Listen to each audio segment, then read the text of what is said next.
اعوذ باللہ من الشیطان اللعین الرجیم بسم اللہ الرحمن الرحیم فلعلک باخع نفسک علی آثارہم ان لم یکونوا بہذا الحدیث اسفا اللہم صل علی محمد وآل محمد وعجل فرجہم۔ السلام علیکم ورحمۃ اللہ وبرکاتہ۔ اللہ تبارک و تعالیٰ کا شکر ہے کہ میں نے سورہ کہف کی آیت نمبر 6 کی تلاوت کا شرف حاصل کیا، جس کا ترجمہ یہ ہے پس اگر یہ لوگ اس قرآنی مضمون پر ایمان نہ لائے تو ان کی وجہ سے شاید آپ اس رنج میں اپنی جان سے ہاتھ دھو بیٹھیں گے۔ باخون کا نفس کا مطلب ہے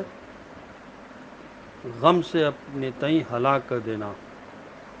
علی آثارہم بعد ولیہم و اعراضہم، ان کے منہ پھیرنے اور انکار کرنے کے بعد۔ علی آثارہی کے معنی ہیں من بعدہی، لوگوں کے عدم ایمان اور اللہ کے پیغام حق کو پذیرائی نہ ملنے پر جو رنج و غم رسول اللہ صلی اللہ علیہ وسلم کو درپیش ہوتا تھا، اس رنج و غم کی سنگینی کا اندازہ اس آیت سے ہوتا ہے کہ رب العالمین کو یہ کہنا پڑا کہ آپ اس حد تک ان کے عدم ایمان کی وجہ سے غم و اندوہ میں اپنے آپ کو مبتلا نہ کریں کہ اپنی جان سے ہاتھ دھو بیٹھیں، جیسا کہ دوسری جگہ فرمایا یشاء فلا تذهب نفسک علیہم حسرات، ان لوگوں پر افسوس، میں آپ کی جان، ان لوگوں کے افسوس میں آپ کی جان نہ چلی جائے۔ یہ سورہ فاتر جو قرآن مجید کا 35 نمبر کا سورہ ہے، اس کی آیت نمبر 8 ہے۔ پیغام الہی کو عام کرنے کے لیے قلب رسول بےتاب رہتا تھا۔ اللہ نے اپنے حبیب کی بےتابی کو دیکھ کر مہر و محبت کا اظہار فرمایا،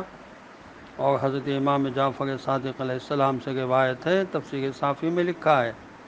کہ جناب رسول خدا صلی اللہ علیہ وسلم نے فرمایا جب اللہ کسی بات کے ہونے کی خبر دے دیتا ہے تو گویا یوں سمجھو کہ وہ کام ہو چکا،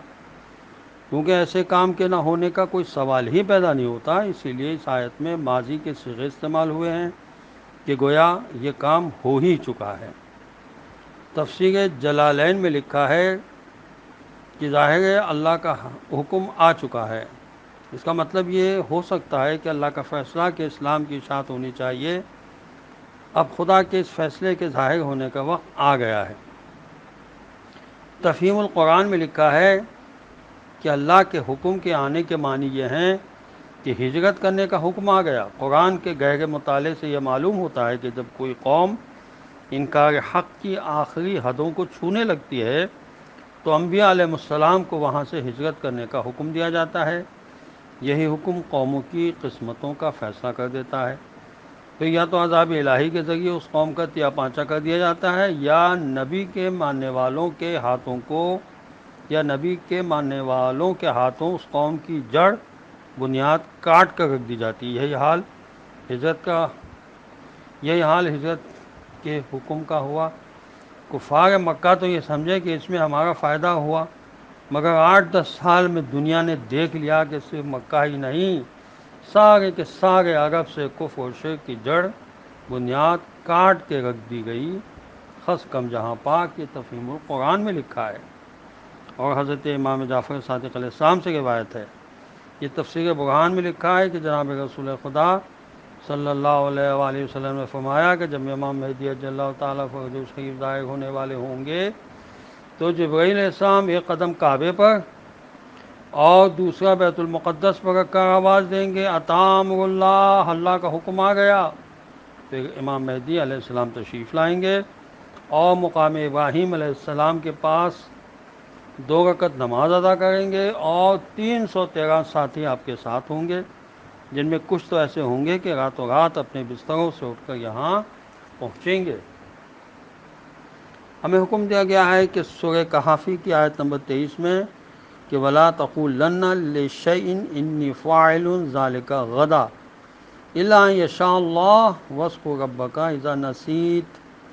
اور کسی کام کی نسبت نہ کہا کرو کہ میں اس کو کل کروں گا، مگر انشاءاللہ کہہ کر، اور اگر انشاءاللہ کہنا بھول جاؤ تو جب یاد آ جائے اپنے پروردگار کو یاد کر لو انشاءاللہ کہہ کر۔ والسلام علیکم ورحمۃ اللہ وبرکاتہ۔